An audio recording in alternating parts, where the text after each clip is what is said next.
अरविंद केजरीवाल की न्यायिक हिरासत पर सोमवार 29 अप्रैल को सुप्रीम कोर्ट में सुनवाई है। दरअसल केजरीवाल 7 मई तक तिहाड़ जेल में रहेंगे। प्रवर्तन निर्देशालय ने केजरीवाल को दिल्ली शराब नीति केस में 21 मार्च को गिरफ्तार किया था। केजरीवाल को राउज एवेन्यू कोर्ट ने 1 अप्रैल को तिहाड़ जेल भेज दिया। इसके बाद कोर्ट ने उनकी न्यायिक हिरासत 23 अप्रैल और फिर 7 मई तक बढ़ा दी। सुप्रीम कोर्ट में केजरीवाल के मामले की पिछली सुनवाई जस्टिस संजीव खन्ना और जस्टिस दीपांकर खन्ना की बेंच ने की थी। इस दौरान केजरीवाल के वकील अभिषेक मन्नू सिंघवी और ईडी की तरफ से सॉलिसिटर जनरल एसबी राजू ने दलील रखी थी। सिंघवी ने कोर्ट से कहा, मैं कुछ चौंकाने वाले फैक्ट्स आपके सामने रखना चाहता हूं। इस पर कोर्ट ने कहा कि हमें नोटिस जारी करने दीजिए। सिंघवी ने कहा कि करीब की तारीख दे दीजिए। इस पर कोर्ट ने कहा, हम आपको करीब की तारीख दे सकते हैं, लेकिन वो तारीख नहीं जो आपने सुझाई है। सिंघवी ने कहा कि केजरीवाल की गिरफ्तारी केवल इसलिए थी ताकि वो चुनाव प्रचार ना कर पाए। कोर्ट ने कहा, हम इस महीने के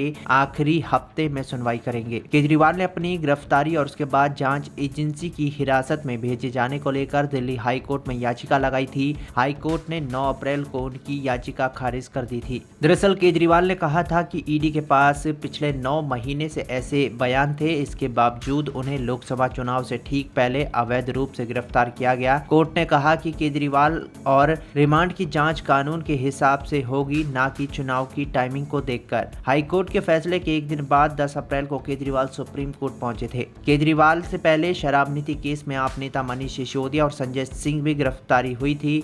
वहीं सिसोदिया 26 फरवरी 2023 से जेल में बंद है। संजय सिंह को ईडी ने 4 अक्टूबर 2023 को गिरफ्तार किया था। इस महीने 2 अप्रैल को सुप्रीम कोर्ट ने उन्हें जमानत दे दी थी। तिहाड़ में 6 महीने रहने के बाद 3 अप्रैल को वो बाहर आए थे। दरअसल दिल्ली की राउज एवेन्यू कोर्ट ने मंगलवार 23 अप्रैल को अरविंद केजरीवाल की न्यायिक हिरासत 7 मई तक बढ़ा दी। इसके पहले केजरीवाल की कस्टडी 1 अप्रैल से 15 अप्रैल फिर उसके बाद 23 अप्रैल तक बढ़ा दी गई। कोर्ट के इस आदेश के बाद केजरीवाल अब लोकसभा चुनाव के दूसरे और तीसरे फेज की वोटिंग के दौरान भी जेल में रहेंगे। केजरीवाल के अलावा बीआरएस नेता के कविता और एक अन्य आरोपी चरणप्रीत सिंह भी कस्टडी भी 7 मई तक बढ़ा दी गई है। अब ऐसे में देखना होगा कि आज सुप्रीम कोर्ट अरविंद केजरीवाल की याचिका पर अपना क्या फैसला देता है।